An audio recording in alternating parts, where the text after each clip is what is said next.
नमस्कार। कभी सोचा है कि कुछ चीजें खरीद कर हमें जो एक सच्ची वाली अंदर से खुशी मिलती है वो क्यों मिलती है, और कुछ चीजें खरीदने के बाद बस एक बोझ सा महसूस होता है। चलिए आज इसी के बारे में थोड़ी बात करते हैं। ये हम सब ने महसूस किया है ना? जैसे कोई नई ड्रेस खरीदी और उसे पहनकर बहुत अच्छा लगा, या फिर बारिश के मौसम में गर्मा गर्म चाय के साथ अपने नए हेडफोन पर गाने सुनने का मजा ही कुछ और है। लेकिन कभी कभी कुछ ही दिनों में वही खुशी पता नहीं कहाँ चली जाती है और एक टेंशन सी लगने लगती है। पर ऐसा होता क्यों है? देखिए, इसका जवाब ना इन दो छोटे छोटे शब्दों में है। असल में हम कोई भी चीज दो वजहों से खरीदते हैं। एक होती है यूटिलिटी, मतलब वो चीज जो हमारी जिंदगी को सच में आराम देती है, उसे आसान बनाती है। और दूसरी होती है स्टेटस, मतलब बस दूसरों को दिखाने के लिए, कह रहे देखो मेरे पास क्या है। जैसे आराम से बस में बैठकर जाना यूटिलिटी है और सिर्फ दिखावे के लिए महंगी टैक्सी करना स्टेटस। तो फिर पैसे का असली मकसद क्या होना चाहिए? यही ना कि हमारी जिंदगी थोड़ी और अच्छी हो, थोड़ी और बेहतर हो, है ना? अगर कोई खर्च सिर्फ लोगों की हमारे बारे में सोच बदलता है पर हमारी अपनी जिंदगी में कोई आराम नहीं लाता, तो वो स्टेटस के लिए है, यूटिलिटी के लिए नहीं। ये बहुत सीधी पर बहुत गहरी बात है। तो चलिए अब हम सोचने के दो अलग अलग तरीकों को जरा देखते हैं। एक पुराना तरीका और एक नया तरीका जो हमें ज्यादा शांति और सुकून दे सकता है। यहां जरा ध्यान से देखिए। पुरानी सोच क्या कहती है कि जो महंगा है वही अच्छा है, बड़े बड़े ब्रांड्स का मतलब ही सफलता है, और हाँ, लोग क्या कहेंगे ये सबसे ज्यादा जरूरी है।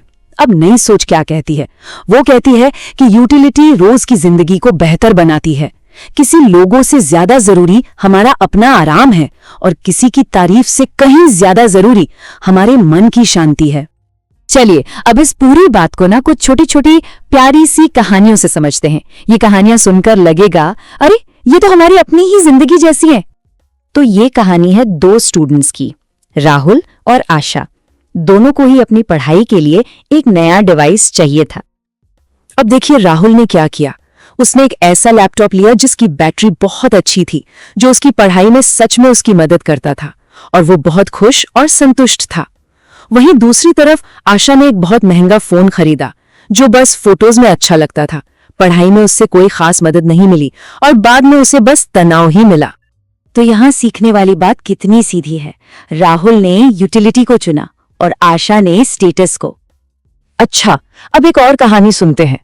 ये कहानी है दो नौकरी करने वालों की, अरविंद और मनोज, और दोनों ने ही एक एक कार खरीदी।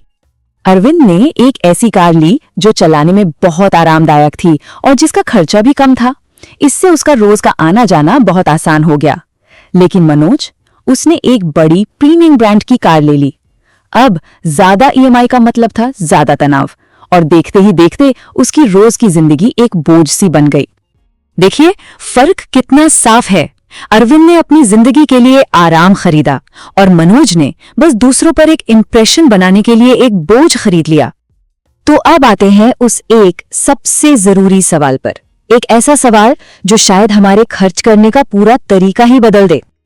क्या ये मेरी अपनी जिंदगी के लिए है या सिर्फ दूसरों की नजरों के लिए? अगली बार कुछ भी खरीदने से पहले ये एक सवाल खुद से जरूर पूछना चाहिए। तो अब इस अच्छी सी सोच को अपनी रोज की जिंदगी में कैसे अपनाएं? चलिए इसके लिए एक बहुत ही आसान सा प्लान देखते हैं। ये एक बहुत ही प्यारी सी प्रैक्टिस है। अगली बार जब भी कोई बड़ी चीज खरीदने का मन हो तो बस एक कागज और पेन लेकर बैठ जाइए और उस पे दो शब्द लिखिए, यूटिलिटी और स्टेटस।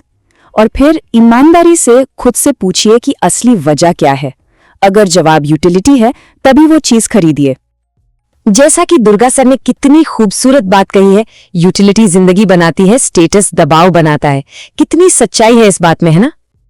और आखिर में इस एक विचार को हमेशा अपने दिल में रखिए, मैं पैसा अपनी जिंदगी को बेहतर बनाने के लिए खर्च करता या करती हूँ, दूसरों को प्रभावित करने के लिए नहीं। याद रखिए, रोज की छोटी छोटी समझदारी ही एक दिन बड़ी सफलता लेकर आती है।